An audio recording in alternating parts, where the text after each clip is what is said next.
Ang susunod na programa ay rated PG. Patnubay at gabay ng magulang ay kailangan sa mga batang manonood. Ang programang ito ay hatid sa inyo ng Surfmatic, specially designed for your washing machine. At ng Sunsilk.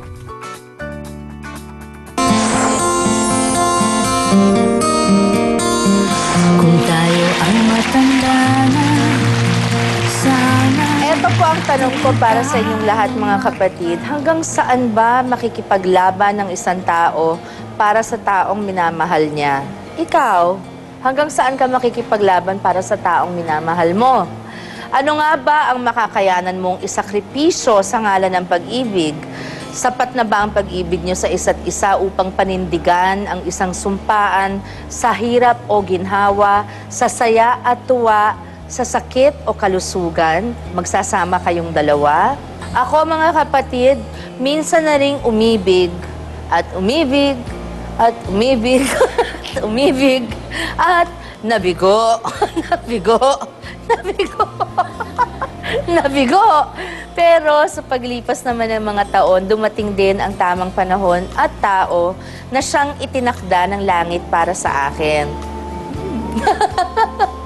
Siyempre naman, nung dumating si Kiko, talaga namang ni sa guni-guni, hindi ko akalain na siya pala ang aking magiging mister. Sapagkat nung nakilala ko siya, ay ubod siya ng sungit sa kasal ng kanyang kapatid na si Anthony sa aking bilas na si Maricel. At may date pa ako nung kasal ni Maricel at Anthony na siyang gusto kong pakasalan. Pero talagang ganyan. May planong tao, may planong ibang Diyos. At kami pa rin ang magkasama after 18 years na mag-boyfriend at 16 years na mag-asawa na. So siguro, tama nga na kami talaga ang bagay. Dahil talagang... If there's anything at all, my husband talaga gets me. He gets me, I get him, we get each other. And we have a lot. I think ay importante talaga yung nagtatawanan kayo, di ba? Anyway, malayo pa po ang araw ng mga puso, pero punong-puno na ng pag-ibig ang hapong ito. Maiba naman. Isang pares na pinagbuklod ng magkaibang relihiyon. Mahirap yon.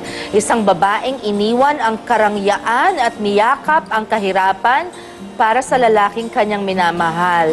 At mag-asawang sa kabila ng pagtutol ng kanyang ina ay pinili pa rin ang babaeng kanyang minamahal. Ipagdiwang po natin ang mga kwento ng kanilang pag-iibigan. Dito lamang po yan sa Sharon. Kasama mo, kapatid.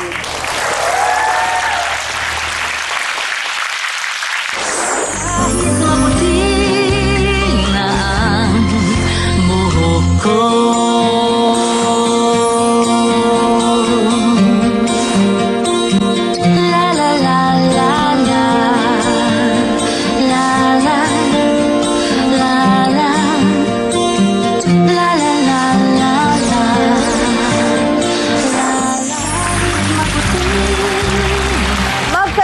ang kanilang pananampalataya, aba, hindi po sila nakatakas sa pana ni Cupido nang magtagpo ang kanilang mga puso. Silipin po natin ang kanilang kwento. Ako po si Cheryl Winda Omar Damugo, galing sa Hulong Sulu, Mindanao. Yung husband ko, bale, marine siya, nalistino siya sa Hulo. Then ako naman, nag-work sa PPA as secretary ng manager. Naging textmate ko siya, hindi ko pa siya kilala noon. Hindi ko din alam na Katoliko yung ka-textmate ko.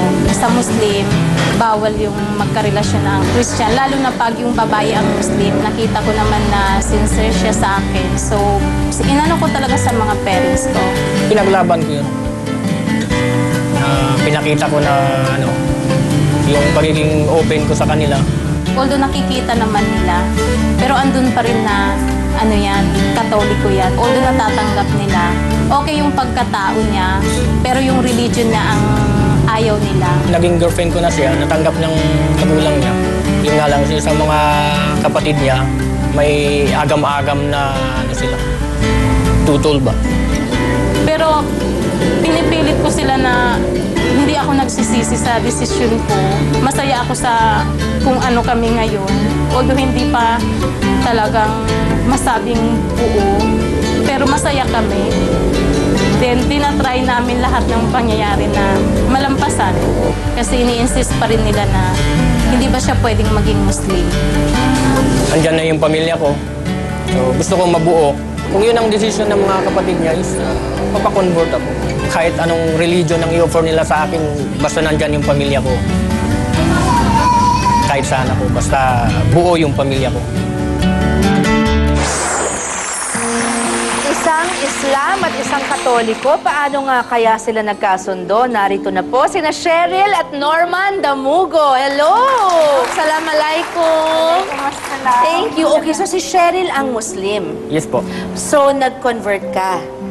Po. Nag-convert ka into Catholicism. Po. Pero, hindi mo pa rin malimot yung teachings ng Quran. Yes po, kasi malakas pa rin yung faith ko doon sa pagiging Islam Oh, ko. I Nandun understand pa rin kasi po. kinalakihan mo yun eh, Opo. hindi ba? So, anong feeling nun na ginawa niya yon para sa'yo? Siyempre, masarap po yung pakiramdam na nasunod po yung gusto namin mangyaring dalawa. Oo. Ano naman ang sabi ng mga magulang mo? At first po, nandun na sa akin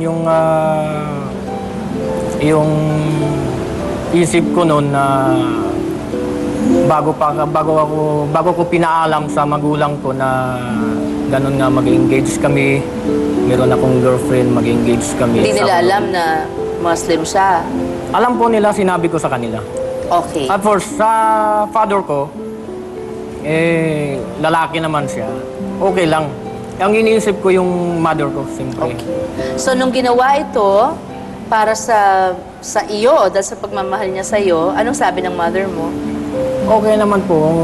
Pumayag naman siya na ganun po. Ayan. But what did your family say? Sobrang galit sila sa akin. Kasi Paano mo daw- sinabi, Cheryl? Sinabi ko sa kanila na gusto ko siya kasi mabait naman po talaga siya. Ginagawa naman niya yung lahat para patunayan na mahal niya ako. So pinapaintindi ko yun sa kanila. Pero Tapos- pinipilit nila na hindi ba siya pwedeng maging Muslim na kagaya mo? Na lang, Opo. oo. Kasi pangit po talaga na babae ang magpapa-Katoliko. Oo. Doon sa tingin ng Islam. So, ngayon na tinuloy mo ang pag-convert into Catholicism, ano ang sabi ng mga magulang mo? Galit. Hindi pa rin Galit kayo sila. nag-uusap? Ngayon medyo may konting communication na. Sana naman. Pero lagi pa rin silang nagtatanong na hindi ba pwedeng gawin ng husband mo yan na maging Muslim siya. Pero gaano katagal na kayo magkasama? 6 years na kami 6 years na. Okay. Kinasal kayo sa Catholic na ceremony. Yes po. So, 6 years na, ilan na ang inyong anak? 2 na po. O, 2 anak at 6 na taon na maligayang pagsasama na makukumpleto palalo pag masaya na ang parents mo, hindi Opo. ba? So, sana naman, naku, magkaroon ng happy ending ito. Eto naman, paano nag-adjust ang isang Muslim at isang Katoliko sa isa't isa? Lalo na sa pagpapalaki ng mga bata. 'Di ba? Tapos, paano kayo nag-adjust? May sarili-sarili kayong beliefs. Kasi kahit na nag-convert ka sa Catholicism, sabi mo nga, parang pinapractice mo pa rin yung... Sobrang hirap din. Kasi pag yayain na magsimba, may time na may doubt ako na parang wag mong isama. Oo, para oo, kung ganun. Pero nasusunod siya.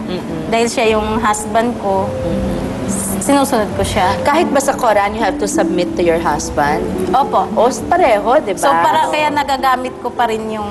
Oo, yung Ganun, teachings. opo. Pareho namang maganda ang mga turo ng Opo. Quran at ng Biblia, hindi ba? Tsaka it's not for us to judge. Okay, anong kagandahan ng pagkakaroon naman ng asawang iba ang relihiyon sa relihiyon mo? Ano naman ang kagandahan? Nakakaano yun, ma'am, nakaka-challenge. You learn from each other. Yes. Challenge in how? How? In what way? Kasi doon mo i-adjust mo yung sarili mo sa yung ayaw na yung gusto mo, tapos yung gusto mo rin na ayaw niya. So, kailangan may adjust mo yung sarili mo. Ako, ina-adjust ko yung sarili ko pag halimbawa na ayaw niya, wala na akong... Siguro ang ginagawa ninyo, yung ginagawa lang ng normal na couple na Yes, ma'am. Yes, ma'am. parehong Oo, relihiyon, ano? nagbibigayan. Hindi yung nagbibigayan, sabi ni Cheryl, hindi yung Kasi Muslim at saka hindi po mapasok sa usapan yon. Kaya naman smooth yung inyong relationship, smooth sailing siya. Okay, maraming salamat Cheryl and Norman dahil binigyan nyo kami ng mas malinaw na perspektibo. Okay, in Tagalog. At pangunawa sa mga mag-aasawang katulad ninyo na maaari magkaiba relihiyon, hindi lang Muslim and Catholic. Merong Catholic and a Christian, or a Christian and a Muslim, or iba yan Pag pumasok na talaga ang pag-ibig, harangan man ng sibat. Okay, kahit paanito. Okay. Basta masayang nagsasama, di ba? Okie-dokie. Thank you very much, Norman and Cheryl. I wish you both all of God's blessings. Thank you so much. Be happy. Stay happy. Plus, 4 na si Eileen nang makilala niya ang binatang si Andy. Paano kaya nila tinawid ang lahat ng pagsubok? Maisakatuparan lang ang kanilang pag-ibig. Anong ibig sabihin ng plus 4? Plus 4 na anak. Meron na siya. Pag-usapan po natin yan sa pagbabalik ng Sharon kasama mo, kapatid.